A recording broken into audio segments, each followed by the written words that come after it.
지금까지 제가 스텝으로 있었던 잘렸나? 제가 2019년부터 레지스트 디자인이라는 로드를 계약을 해서 후원을 받고 있는데, 그 뒤로 2019년, 20년, 21년, 3년째 시간을 보내고 있습니다. 처음에 로드를 받았을 때에는 뭔가 약간 확신이 없었어요. 왜냐면 제가 사용하던, 기존에 많이 사용하던 로드들하고 다른 느낌의 로드라서 고민을 많이 했었죠. 그래서 계약을 하기 전에, 이게 낚싯대라는 게 조과에 영향을 많이 미치는 도구 중에 하나라서 제가 먼저 얘기를 했었어요. 계약하기 전에 먼저 좀 써봅시다. 그래가지고 로드를 몇 자로 받고, 처음에 인상은 뭐 그냥 로드가 내가 지금까지 써왔던 로드들하고 좀 많이 다르다. 이게 엄청 빳빳한 로드들, 이렇게 딱딱한 로드들만 써보다가 이렇게 약간 뭔가 탄성이 있는 그런 로드들을 쓰게 되니까 뭔가 이 쫄깃한 느낌도 되게 신기하고, 그리고 걱정했던 부분들도 있었는데 좀 써보니까 확실히 좀 믿음이 생기더라고요. 그래서 계약을 했죠. 그리고 뭐 1년이 지나고 2년이 지나고 올해로 이제 3년째가 됐는데, 3년을 써보다 보니까 레지스트 디자인 에도 좀 약간의 어떤 변화의 바람이 있고, 그리고 그 이후에도 뭐 이런 와일드사이드 시리즈에도 뭔가 변화가 있어서 오늘은 그런 얘기를 좀 한번 해보려고 해요. 그 중에 첫 번째는 요 스탠다드 모델들이에요. 610 시리즈라고도 하죠. 610 미디엄, 610 미디엄 헤비, 610 헤비 이런 시리즈가 있는데, 이 친구들은 변화가 있기보다는 꾸준히 쭉 쓰면 쓸수록 좀 신뢰감이 많이 들어서 요즘 뭐 많이 사용하고 있습니다. 저한테 있는 변화인데, 처음만 해도 와일드사이드 620 미디엄을 많이 썼거든요. 근데 요즘에는 경기 뛸 때 제가 큰 고기를 좀 낚다 보니까, 본캐가 활약할 때는 큰 고기를 낚아서 그런지 미디엄 헤비로 좀 많이 사용을 하고요. 그리고 라인도 뭐 15파운드, 16파운드 이렇게 많이 올라가다 보니까 저한테는 요즘 미디엄 헤비를 많이 사용을 해요. 프로그 로드도 사실은 뭐 저한테는 좀 변화가 있었죠. 이거는 69 프로그 로드인데, 69 프로그 로드가 뭐 개구리용으로도 참 좋지만 처음에는 이런 작은 스틱 베이트 던지는데 많이 썼거든요. 흡색 능력이 워낙 좋고, 그래서 그리고 이 파워가 미디엄 헤비잖아요. 그러다 보니까 캐스팅 능력도 좋고, 그래서 좀 사용을 많이 했었어요. 그러다가 합사를 감아서 프로그를 쓰게 됐는데, 그때는 조금 다르게 사용을 하기 시작을 했습니다. 예전에는 저도 익스트라 헤비로 넘어가면서 헤비 스펙 이상의 로드들을 갖고 프로깅을 많이 했는데, 하면 할수록 이 피로도도 좀 크더라고요. 로드 자체가 무겁고 크다 보니까. 그리고 좀 정교한 캐스팅이 안 돼서 저한테도 이런 프로깅을 할 수 있는 프로그 전용대가 딱 생기면서 뭔가 스타일이 조금 변했죠.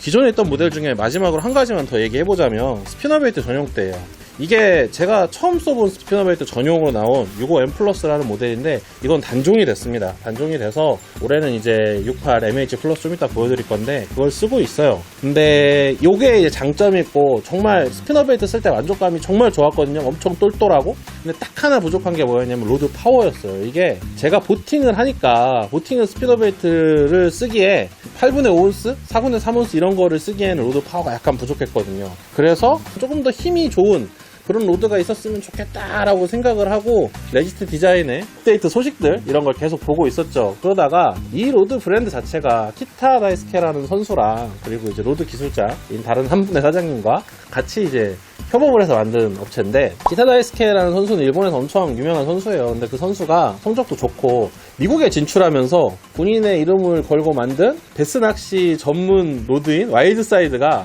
왠지 이런 어떤 무겁고 큰 루어들을 던지기에, 힘있는 루어들을 던지기에 조금 연약한 게 아닌가, 조금 약한 게 아닌가, 이런 고민을 탁 하기 시작하더라고요. 그래서 이런 로드가 나올 것 같다라고 생각하고 있을 때 저한테 좀 기회가 있었어요. 그 레지스트 디자인 엔지니어를 만날 기회가 있어가지고 이야기를 좀 해보다 보니까 아마 크랭킹 로드가 새로 개발될 것이다 라고 얘기를 해주더라고요. 그래서 엄청 기대하고 있었죠. 그때 나왔던 모드가 요거 2020년에 출시된 70 미디엄 헤비, G70 미디엄 헤비입니다.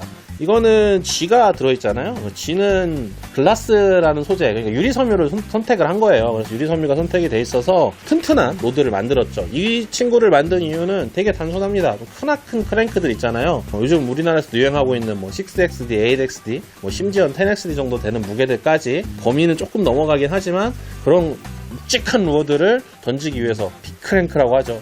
빅크랭크를 던지기 위해서 구현해낸 로드다라는 게 제가 레짓에서 교육을 받지는 않았지만 눈치도 좀 있고 기타 선수 인스타그램을 이렇게 쭉 보면서 맨날 그 한 18g 이쪽 저쪽 하는 그런 크랭크들만 던지다가 이런 수 없는 크랭크들로 고개 낚아내는 미국 선수들을 보더니 고민을 하더라고요. 그래서 맨날 G68 미디엄 쓰다가 요즘에는 G70 미디엄 헤비 이걸 쓰더라고요. 그래서 이런 고민이 있었구나 라고 생각을 했어요. 그리고 몇 가지 또 새로운 바람이 불었죠. 그게 뭐냐면 바로 이겁니다. 올해 출시된 모델이죠. 꿀팁베스에서 요즘에 요걸로 낚시를 좀 많이 하는데 스탠드아웃 투피스예요. 투피스 센터컷 투피스 가운데 뽕 하고 뽑힙니다. 근데 이 가운데 뽕 뽑히는 센터컷 투피스도 나오고 이 스탠드아웃 시리즈는 조금 더 또 다른 방향으로 기획이 됐다는 거예요. 예전에는 뭐 이 친구가 항상 아라미드라는 소재를 사용을 하는 로드로 거기다가 뭔가 약간 글라스가 이렇게 살짝 섞여 있는 그런 형태의 로드를 계속 만들었었거든요. 그런데 이거는 이제 퓨어 카본, 그러니까 카본의 함량을 많이 끌어올린 90% 이상으로 끌어올린 로드예요. 그래서 제가 알기로는 뭐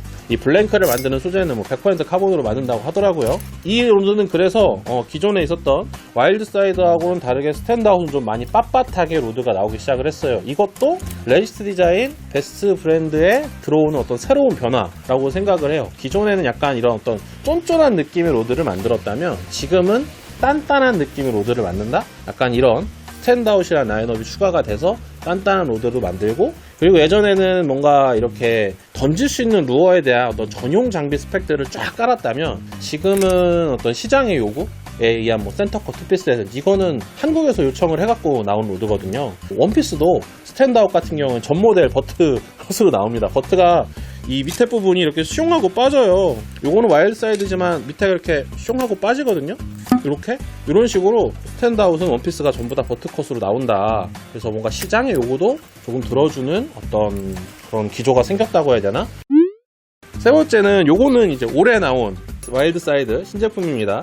여기 보면은 WSC 68 미디엄 헤비 플러스라고 되어 있는데요. V3 리미티드 딱 써있어요. 이게 뭐냐면 이 친구가 세 번째 우승을 해가지고 만든 로드라고 해요. 근데 요거는 이제 설명에는 뭐 2분의 1온스 스피너베이트에 최적화되어 있다 이렇게 딱 나오는데 지금 달려있는 것도 2분의 1온스긴 한데요. 제가 써보니까 한 8분의 5온스나 4분의 3온스까지도 채비를 어떻게 구성하느냐에 따라서 어떤 스피너베이트를 사용하느냐에 따라서 충분히 던질 수가 있어요. 그러니까 큼직큼직하고 약간 뭔가 파워풀한 토너먼트 스타일용 로드들을 또 생산이 되고 있다라는 걸 또 알 수 있죠. 한 3년쯤 하다 보니까 이런저런 것들이 보이더라고요. 그래서 여러분들한테 이 브랜드 어떤 느낌들이 있는지 그런 것들을 전해주고 싶어서 일단 얘기를 한번 해봤어요. 네, 지금까지 제가 3년째 스텝으로 활동하고 있는 레지스트 디자인의 베스로드 와일드사이드와 스탠드아웃 베스로드에 대한 이야기를 좀 해봤어요. 처음에는 국내에 없었던 스타일의 로드라 스텝이 되는데 좀 망설였고, 그리고 트랙세비 같은 빅베이트 로드로 좀 많이 유명했잖아요. 그래서 내가 간다고 뭐 잘할 수 있나? 이런 생각이 들어서 좀 망설이기도 했어요. 그리고 이런 로드 좀 낯설은데? 이런 거 있었는데 이 쓰다 보니까 느끼는 어떤 장점들도 되게 많더라고요. 뭐 일단 기본적으로 보이기에 딱 투박한 디자인이기는 해도 로드도 상당히 가볍고, 글라스 소재, 요즘 많이 쓰진 않지만 글라스 소재를 되게 잘 다루는 그런 회사다라는 생각도 많이 했어요. 그리고 뭐 아까도 말씀드렸지만 최근에는 시장의 어떤 요구에 맞춰서 센터컷 투피스도 만들고 미국 스타일의 로드들도 만들어보고, 그리고 리미티드지만 뭐 V3 뭐 이거 한정판이라고 해요. 그래서 많이 만들지는 않는다고 하는데 스피너베이트 전용 때도 한정판을 만들어도 되게 실용성 있게 만든다라는 생각을 하게 됐습니다. 그래서 뭔가 이 정도로 뭐 정리해볼 수 있는 것 같아요. 뭐 여전히 잘 만드는 건 잘 만들고 있고, 뭐 시장의 어떤 요구도 잘 생각하고 있고, 그래서 대중적인 로드도 많이 만들려고 하고, 약간 토너먼트 뛰고 기타 친구가 고생을 좀 했다. 그래서 이게 또 레짓 디자인이랑 저희 에이티즈랑 창립 연도가 같아요. 2016년이라고 하더라고요. 그래서 작년에 5주년 로드도 만들었는데 그걸 보면서 낚시하는 것도 인스타그램으로 이렇게 싹 보면서 제가 눈팅을 많이 하고 있는데, 그것만 보이는 게 아니라 이런 사업적인 수완도 좀 배워야겠다라는 생각이 들더라고요. 이런 또 한정판이지만 실용적으로 좀 좋은 것 같아요. 어쨌든 이 비가 그치고 나면 가을이 옵니다. 가을이 오면은 또 선선해지니까 우리 또 낚시하러 가야 되잖아요. 저기 많이 갈 테니까 가면은 스피너베이트 던지고 뭐 크랭크베이트 던지고 이렇게 해야 되니까 낚시를 좀 더 이렇게 재밌게 하시려면 이렇게 또 쇼핑하실 기회가 있으실 것 같아서 그런 기회가 있다면 한번 또 이런 로드가 있다고 제가 설명해드리면 선택에 도움이 되지 않을까 싶어서 영상 한번 마련해봤습니다. 그러면 지금까지 재밌게 보셨죠? 재밌게 보셨을 테니까 구독과 좋아요 많이 부탁드릴게요. 그럼 이번 주 꿀팁 패스는 여기까지입니다. 다음 주에 만나요. 안녕.